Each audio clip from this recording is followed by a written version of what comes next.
sharing this experience from literally last night because A, it's creepy as hell, at least for me, and B, I want people to learn from my experience.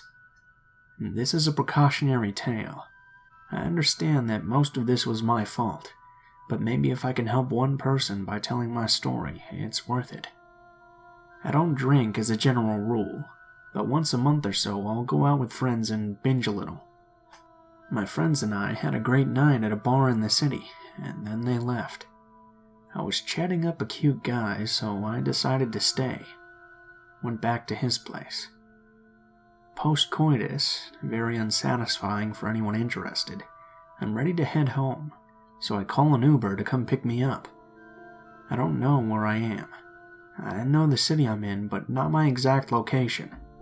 I tried to order the Uber, but it's taking forever, so I cancel it and decide to try again. Pretty soon, a car pulls up. I drunkenly mumble something along the lines of, "Is this the Uber?" And I hop in. Mistake. Ubers, apparently, are supposed to have some kind of marking on the vehicle. The guy pulls away and starts driving. We're chatting. I'm fumbling for a cigarette, and the next thing I notice is that we're headed on the highway, but in the opposite direction of where I thought we needed to drive, and we're going at a solid 90 miles per hour. Then I get a call from my Uber driver. He's there, and I'm not, because I'm in a car with a fucking random nutcase. I start texting my friend frantically, counting off mile markers for her. And then I realize that's going to do jack squat, because she's probably pretty drunk too. I call 911 at this point, but I realize this guy is crazy. He's refusing to let me out of the car, so I've got to do it on the sly. It's been 40 minutes at this point, and I'm terrified. I don't know where I am. I have no idea who this person is, and we're driving at over 100 miles per hour, weaving in and out of traffic. This guy is trying to get me to hang up my cell phone call, saying things like, "Yo, get off the phone. Who the fuck are you calling? Better not be a snitch." And smoking pot, so I don't want to do anything that might provoke a violent reaction from him. I start chatting to the 911 dispatcher, as if it's my friend, praying that they'll catch on. "Hey girl, it's me. Yeah, I'm with someone right now. We're driving past this highway exit." "No, it's not my Uber. I thought it was, but it's not. It's a shame you can't come meet me and bring friends." Thanks sweet baby Jesus, the operator catches on. He gets me to stay on the phone while he sends cops, and we develop a code. If I see cops, I'm supposed to casually put my hand out the window, which looks semi-normal because I'm smoking a cigarette. We pull into some random little housing complex, and he busts out some powder and forms 2 lines. Now I have to confirm that he does drugs, which probably means he's emotionally volatile. I relay this to the operator in code. Pretty soon I can see the lights from the cop cars, so I start waving my hand out the window. At this point, I don't care if he's onto me or not. I don't know if he has a weapon, but I slump down in my seat just in case things get a little hot. The cops surround us, get him out of the car, and then, once it's safe, they extricate me as well. They whisk me to the hospital for a drug test and evaluation, and that's where my story ends. On the way to the hospital, as I'm explaining all this to the officer, I found out that on the guy's 40-ish years on this earth, he'd been in federal prison for 30 of them, for violent offenses. I want people to learn from my mistakes, and if nothing else, call 911 and stay on the line.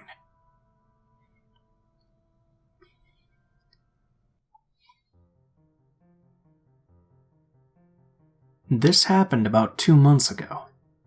I was heading out to meet a guy for our first date, and was super excited about it. Since it was a first date, I was dressed a bit more provocatively than normal, but for me, that just means a fitted, slightly low-cut shirt with black pants. Anyway, I requested the Uber, and when the car got there, I opened up the back door to get in the back, which I almost always do. However, this driver insisted that I sit up front, even after I politely tried to decline. He put his hand out to stop me from getting in the back, and literally insisted that I sit up in the front. That was the first red flag. When I turned to sit down, I saw in my periphery that he had his hand on the seat, waiting for me to sit on it. I managed to sit as far away from him as possible to avoid it, and he withdrew his hand. I was pretty creeped out at this point, so I pulled out my phone and immediately started texting my cousin, telling her what happened and to keep talking to me. And then he started asking me questions, stuff like where I was going. I told him I was on my way to a date and was really looking forward to it, thinking this would make him leave me alone. Nope. He looked me up and down and said, "Really? You're not married? When I saw you, I thought you were going out and your husband and kids were staying home." That was weirdly specific. I just said no. That made him start in on me about how I should have children, and that children should be my first priority right now. I tried several times to get off the subject and just tried ignoring him, but nothing works. Finally, I told him that I wasn't able to have children, thinking that would make him shut up. Nope. That just prompted some extremely invasive questions about my health. Finally, I just snapped at him, and said that if I tried to carry a baby, it would likely kill me. He just shrugged and told me how I needed to pray harder for God to heal me so I could have his children, and that he would love to give me all the children I could ever want. He repeatedly reached over as if he was going to try to touch me, and I recoiled every time, and told him how uncomfortable that made me. He apologized, and then started talking about how he couldn't help it because of how amazingly beautiful I was, and that everyone from his country would be in love with me. By this point, I'm getting really nervous, because he's acting like he's going to kidnap me or something. I told him that I was talking to my cousin via text, and then called the restaurant and gave my information to put my date and I on the wait list. This made him quiet down for a few minutes, thankfully, but as we got close to the restaurant, he started asking me when he could see me again. I didn't want to be too firm because I was pretty scared at that point, and the restaurant was so close that I didn't want to risk pissing him off and making him take off with me.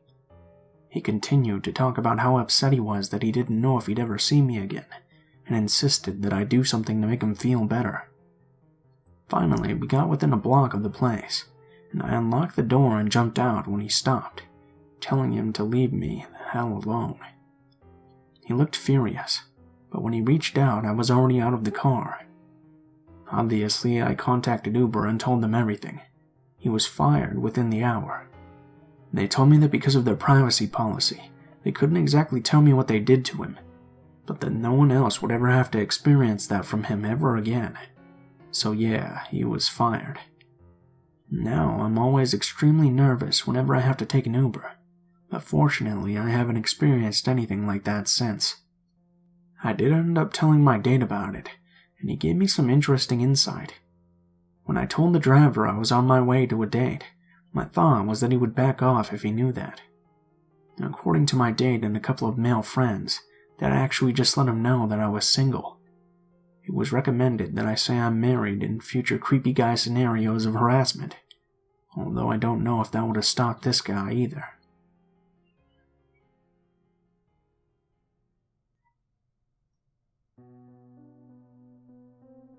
This happened about a year ago. I was visiting friends in the city, about an hour train ride from where I lived. It was getting pretty late, and the last train was going to leave in less than an hour. My friends lived about 10 minutes away from the train station by car, so I let them know I'd need a ride pretty soon. My friend who offered to drive me earlier that day was too drunk, so he just ordered an Uber to come get me. Normally, I would just stay the night, but I was pregnant in my first trimester, and I just needed the comfort of my boyfriend's bed. We had some time, so as he's ordering the first one, he sees the picture of the driver and cancels it because the man looked creepy. The second one didn't look too much better to us, but at least he seemed a little less creepy than the first. The irony is ridiculous. He arrives shortly after. I get in the car and he says my friend's name, who is a man, and I tell him he just paid for it, but that I'm the right person. He asks my name and if my friend is my boyfriend. I tell him my first name and that the answer is no. Then he compliments me and I thank him and try to put in a headphone, but he continues to talk to me about how I deserve a boyfriend or something along those lines. Now, I must say I know the city very well. I've lived there before and I spent a lot of time there. I know exactly how to get to the train station, and I always know the best route based on the time. It's pretty late on a weekday, so there wasn't any traffic, and pretty much any way he took in the right direction would get me there. He puts the directions in his GPS that's propped up on his dash. It tells him to make a left at the next street, which is what you'd have to do to get there since it's a dead end. We start moving, and he suddenly asks if cops hang out there. I feel uncomfortable, but I figure he just wants to speed a little, so I say not really. He suddenly takes a right into a narrow alley before the left ahead. His GPS is telling him to turn around, but he's still heading in the opposite direction. I tell him this isn't the right way, and he suddenly starts listening to his GPS like it was just a small mistake. He turns and says to me, "I'll get you there if you don't mind me speeding." I'm thinking what the fuck ever at this point. Just get me to my train, so I say sure. He immediately slams his foot onto the pedal and reaches 50 or 60 miles per hour before slamming on his brakes at the stop sign ahead. It's the residential part of the city, so the speed limit wouldn't have been anything over 25 miles per hour. He continues to do this while following the directions for 2 blocks, when he blatantly ignores the GPS and starts to head in the opposite direction again.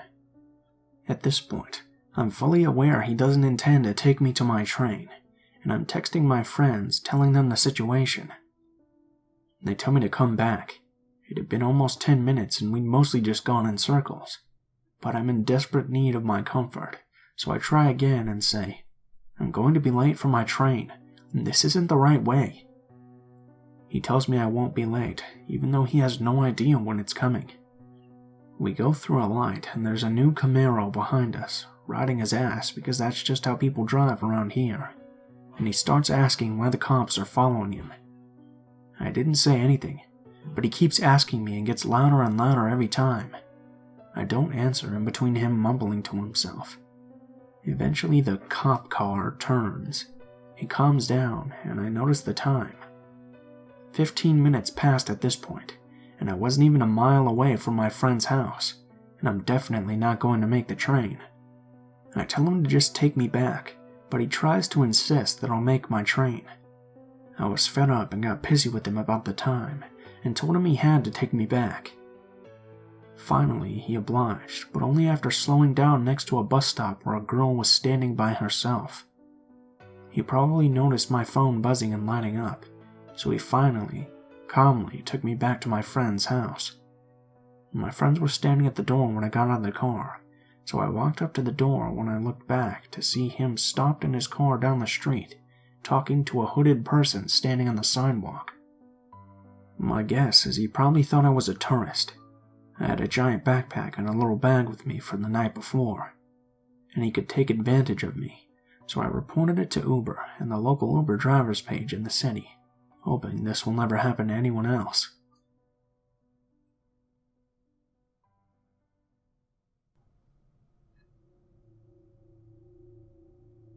A couple of days ago, myself and a couple of friends went to a large city for a concert.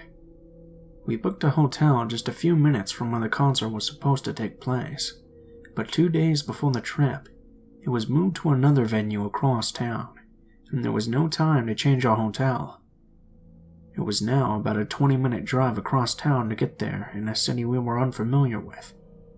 We decided it would be easier to use the Uber app for the first time, and get a ride with someone who most likely knew where they were going, so we wouldn't have to worry about it.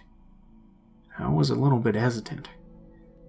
The idea of riding with a random stranger who just downloaded an app and decided to be an amateur taxi didn't sit well with me, but it was a lot cheaper than a taxi and none of us had much cash on us, so it was really our only option. Things started out well enough. We booked the ride. The guy showed up within minutes and we all piled in. He was nice enough and we made some small talk for a bit. Then we get to a residential neighborhood and he tells us we're here. There was nothing even remotely close to a concert venue in sight. He tells us that we must have entered the address wrong, and we looked it up ourselves and showed him that we most definitely did not, and that we were on the completely wrong side of town. He gets pissed, reprograms his GPS to the concert location, and tears off, no longer driving cautiously, and no longer friendly or talkative. About half an hour later, we're finally nearing our correct destination. We were following along on our own phone's GPS now, and he misses the exit on the freeway. Instead of doing what a normal person would do and continuing on, taking the next exit or letting the GPS recalculate, he stops on the highway and looks at his phone to try and figure out what to do. Then he turns on his flashers and throws the car into reverse on the interstate, like he's going to back up and take the exit. Needless to say, a car comes screeching to a stop behind us, barely missing us. Unfortunately, the car behind them did not. I'll never forget the sound of the people behind us screaming as the back end of their car came up off the ground because they were hit so hard. And the guy then tells us he doesn't want any trouble and drives off. At this point, we were just telling him to take an exit and let us out.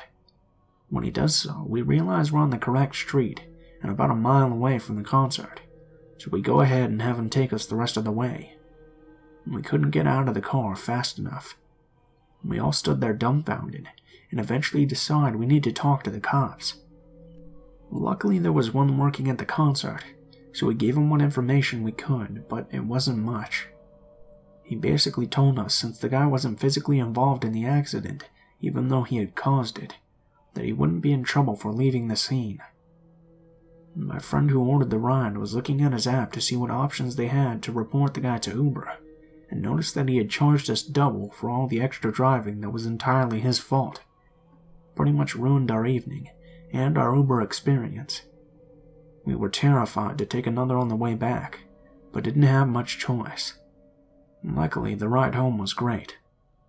The driver was friendly and professional, and had us back at the hotel in 15 minutes, instead of the 45 minutes of hell we had endured on the original trip.